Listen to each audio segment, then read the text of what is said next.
آگ لے آؤ۔ جب وہ چنگاری کے پاس پہنچے تو وہاں موسیٰ علیہ السلام نے انہیں میدان کے دہنے کنارے سے برکت والے مقام پر ایک درخت سے ندا آئی، اے موسیٰ بے شک میں ہی اللہ ہوں، تمام جہانوں کا پروردگار ہوں، اور یہ کہ اپنا عصا زمین پر ڈال۔ پھر جب حضرت موسیٰ علیہ السلام نے اسے لہراتے ہوئے دیکھا گویا وہ ایک سانپ ہے، وہ پیٹ پھیر کر چلتی ہے اور پیچھے مڑ کر نہیں دیکھا۔ پھر آواز آئی، اے موسیٰ سامنے آئیے، خوف نہ کیجیے، بے شک آپ امن والوں میں سے ہیں۔ آپ اپنا ہاتھ، دہنا ہاتھ گریبان میں ڈالیے، یہاں پہ بغل میں گریبان میں ڈالیے، آپ اس کو واپس نکالیے تو یہ چمکتا ہوا نظر آئے گا، بے عیب ہوگا، اس کو کوئی برس وغیرہ کی یا جلد کی بیماری نہیں ہوگی، بلکہ یہ چمک رہا ہوگا۔ اللہ نے یہ خوبی عطا فرمائی ہے۔ وہ اپنا بازو اپنی طرف سینے سے ملائے خوف دور ہونے کے لیے، سو وہ دو مضبوط دلیلیں آپ کے رب کی طرف سے ملیں، ایک عصا کا سانپ بن جانا، اور دوسرا اللہ نے یہ معجزہ عطا فرمایا تھا کہ وہ اپنا ہاتھ گریبان میں ڈالتے تھے، باہر نکالتے تھے، وہ روشن ہو جاتا تھا جیسے ہمارے بلب روشن ہوتے ہیں۔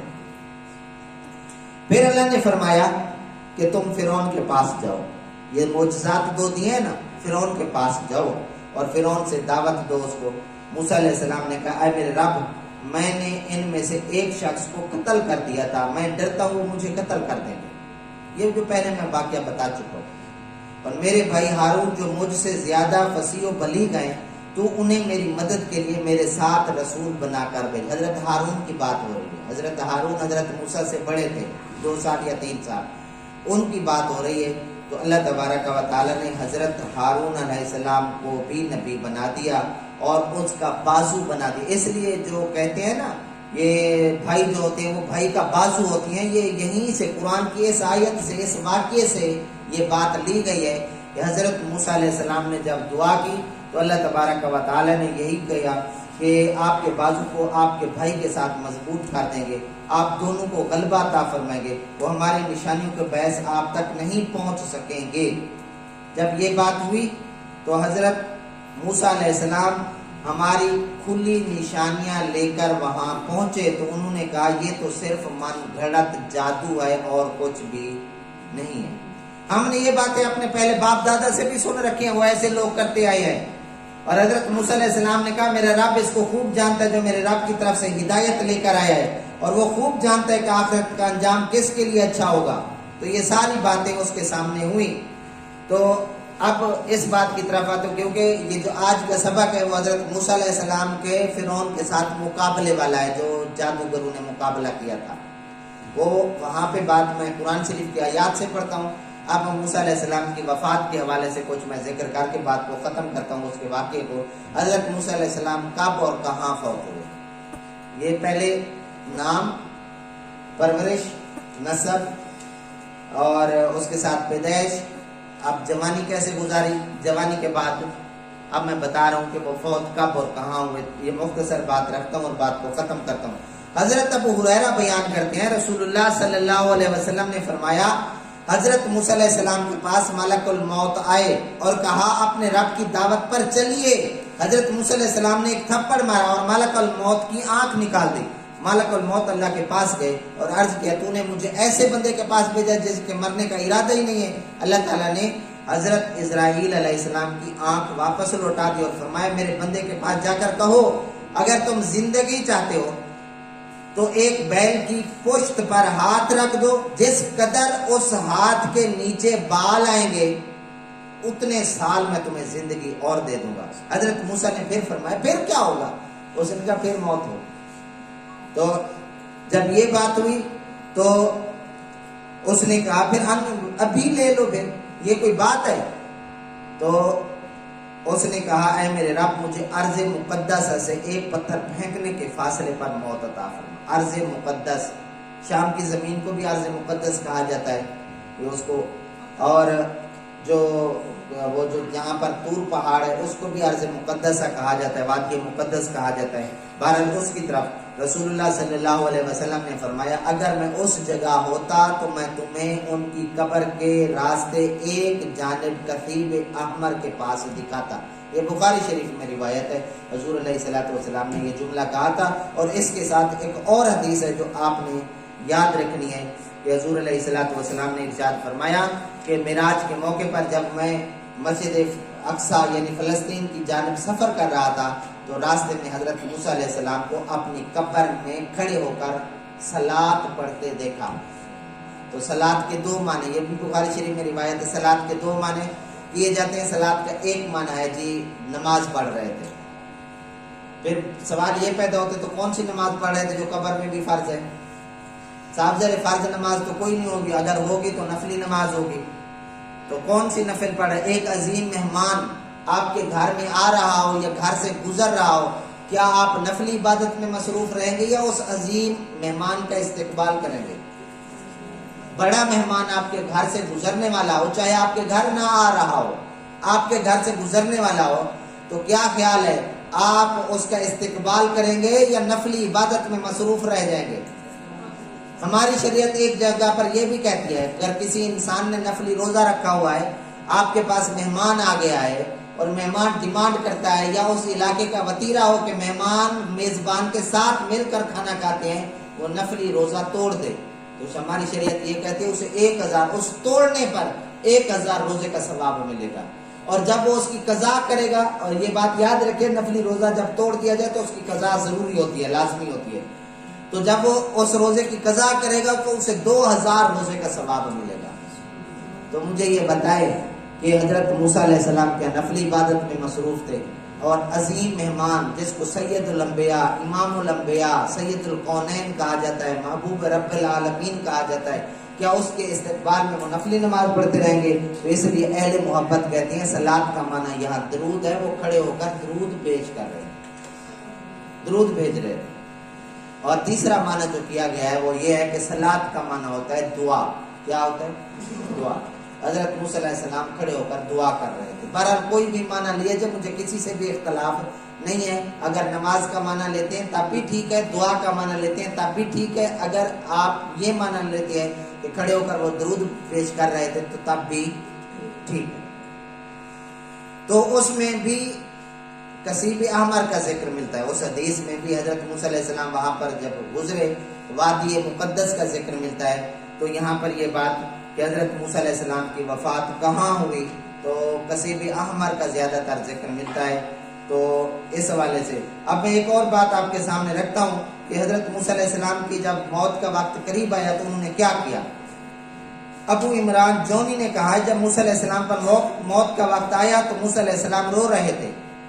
فرمایا میں موت کی وجہ سے نہیں رو رہا بلکہ اس لیے رو رہا ہوں کہ موت کے وقت میری زبان ذکر الہی سے خشک ہو جائے گی، یعنی میں ذکر الہی نہیں کر سکوں گا. اتنا اللہ کا ذکر کرتے تھے وہ. یعنی ہمارے ہاں تو جتنی دیر بھی ہم نہ کریں ہمارے اوپر تو کوئی بھی جوں تک نہیں رینگتی. ہم جتنی دیر بھی، یہ ابھی کی بات بتاتا ہوں جو آج کل ہمارے ساتھ یا ہمارے معاشرے کے ساتھ یہ چل رہا ہے.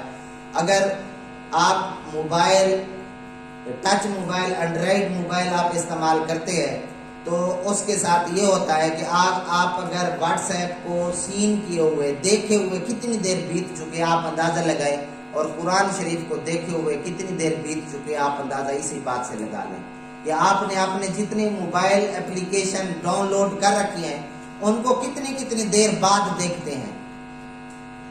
آپ کتنی دیر بعد چیک کرتے ہیں کہ کوئی میسج تو نہیں آ گیا، کسی نے کوئی کال تو نہیں کر دی، اس میں کسی نے کوئی سٹیٹس تو نہیں لگا دیا.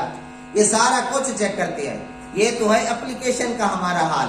اور اس کے مقابلے میں قرآن جو ہے اس کو دیکھے ہوئے لاسٹ سین جس کو ہم کہتے ہیں کتنی دیر بیت گئی ہے.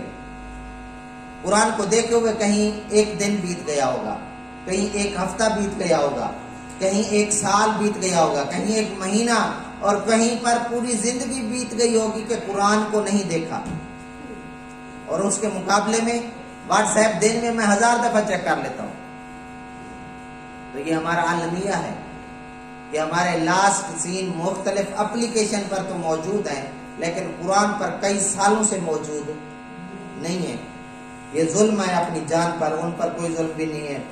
اور یہاں پر یہ بات میں بتا رہا تھا کہ حضرت موسیٰ علیہ السلام کے حوالے سے کہ ذکر الہی سے میری زبان خشک ہو جائے گی. حضرت موسیٰ علیہ السلام کی 3 بیٹیاں تھیں، ان کو بلا کر فرمایا اے میری بیٹیوں، ان قریب بنی اسرائیل تمہارے سامنے دنیا پیش کرے گی، تم اس میں سے کسی چیز کو قبول نہیں کرنا. اور یہاں پر یہ بات بتاتا چلوں کہ بہت سارے لوگ یہ کہتے ہیں کہ جی وہ فلاں جگہ سے اتنی دولت آ جائے گی، وہ بک جاتے ہیں، فلاں جگہ سے اتنے پیسے ہیں وہ بک جاتے ہیں، وہ اپنے آپ کو بیچ ڈالتے ہیں، بیچنے کے بھی کئی طریقے ہیں۔ تو میرا عرض اتنا ہے، اگر تم، کل بھی میں نے بتایا تھا یا پرسوں والے دن، کہ اگر تم ایمان لے آؤ اور اللہ کا تقوی اختیار کرو گے، زمین اور آسمان سے تمہارے لیے بابرکت رزق اتارا جائے گا، بابرکت۔ اور جلال پور پیر والا کے بہت مشہور بزرگ گزرے ہیں جن کا نام تھا حافظ فتح محمد قادری رحمۃ اللہ علیہ۔ ایک فتح محمد قریب ترین گزرے ہیں، یہ ان کا پوتا تھا، ان کے دادے کی میں بات کر رہا ہوں، یہی ان کا پوتا، میں نے خود ان کی زبان سے اپنے کانوں سے سنا کہ وہ کہتے تھے، ہمارا دادا یہ کہتا تھا، بیٹا جب تک تم مسلح کے ساتھ چمٹے رہو گے رزق کی کوئی پرواہ نہیں ہوگی۔ اور یہی وہ کہتا تھا، جو آتا ہے ہم بانٹ دیتے ہیں، جو آتا ہے وہ بانٹ دیتے ہیں۔ خود میں نے حافظ فتح محمد صاحب کو دیکھا تھا، اللہ تعالیٰ ان کی قبر پر کروڑوں رحمت عطا فرمائے، جو آتا تھا بانٹ دیتے تھے، تو لہٰذا کبھی بھوکے نہیں رہے۔ اس کا بیٹا تحصیل ناظم تک رہا ہے۔ عرض یہ ہے کہ اگر تم اللہ کے بنو گے، اللہ تمہیں ہر چیز عطا فرمائے گا، شرط وہی ہے کہ تقوی اختیار کرو۔ اگر اللہ کے نہیں بنتے تو پھر کچھ بھی فائدہ نہیں ہونے والا، کچھ بھی نہیں ہونے والا۔ عرض کر رہا ہوں کہ حضرت ہارون علیہ السلام کی وفات کے 3 سال بعد حضرت موسیٰ علیہ السلام کی وفات ہوئی۔ حضرت موسیٰ علیہ السلام نے اپنے بعد حضرت یوشع علیہ السلام کے لیے وصیت کی تھی۔ امام ابو جعفر طبری نے لکھا ہے کہ حضرت موسیٰ علیہ السلام کی عمر 120 برس تھی۔ اور آخری بات اس کے اوپر، حافظ ابو القاسم علی بن حسن بن عساکر متوفہ 571 ہجری لکھتے ہیں، جب حضرت موسیٰ اپنی والدہ، اپنی اولاد، اپنی اہلیہ سے الوداع ہو گئے تو آپ نے حضرت یوشع علیہ السلام اپنے بیٹے کو یا ان کو بلایا اور انہیں لوگوں پر خلیفہ بنا دیا، اور ملک الموت کے پاس گئے۔ ملک الموت نے ان سے کہا، اے موسیٰ، موت کے سوا کوئی چارہ نہیں ہے۔ حضرت موسیٰ علیہ السلام نے ان سے فرمایا، مجھ پر اللہ کا حکم جاری کر دو۔ وہ دونوں بستی سے نکلے، انہوں نے دیکھا کہ حضرت جبرائیل، حضرت میکائیل اور حضرت اسرافیل سامنے کھڑے ہیں، ان دونوں کا انتظار کر رہے ہیں۔ کس کا؟ موسیٰ اور اسرائیل کا۔ پھر وہ سب مل کر چلنے لگے، حتیٰ کہ وہ اب کتنے لوگ ہو گئے؟ 5، 4 فرشتے اور ایک موسیٰ۔ حتیٰ کہ وہ ایک قبر کے پاس سے گزرے جس پر سفید عمامہ باندھے ہوئے لوگ کھڑے تھے، ان سے مشک کی خوشبو آ رہی تھی۔ حضرت موسیٰ نے ان سے پوچھا، تم یہ کس کی قبر کھود رہے ہو؟ انہوں نے کہا، ایک ایسے بندے کی قبر کھود رہے ہیں جس سے اللہ محبت کرتا ہے اور وہ اللہ سے محبت کرتا ہے۔ حضرت موسیٰ علیہ السلام نے کہا، کیا تم مجھے اجازت دیتے ہو میں اندر اتر کر اس قبر کو دیکھ لوں؟ انہوں نے کہا۔ جب حضرت موسیٰ علیہ السلام قبر میں اترے تو وہ جنت تک کشادہ کھول دی گئی، جنت کی تر و تازہ ہوائیں، اس کی خوشبوئیں وہاں پہنچنے لگی۔ حضرت موسیٰ علیہ السلام اس قبر میں لیٹ گئے، پھر یہ دعا کی، اے اللہ مجھے وہ والا بندہ بنا دے جس سے تو محبت کرتا ہے اور وہ تجھ سے محبت کرتا ہے۔ پھر ملک الموت نے ان کی روح کو قبض کر لیا۔ پھر جبریل علیہ السلام نے آگے بڑھ کر ان کی نماز جنازہ پڑھی اور پھر قبر پر مٹی ڈال دی۔ یہ حضرت موسیٰ علیہ السلام کی وفات کی بات ہے۔ اب سوال یہ پیدا ہوتا ہے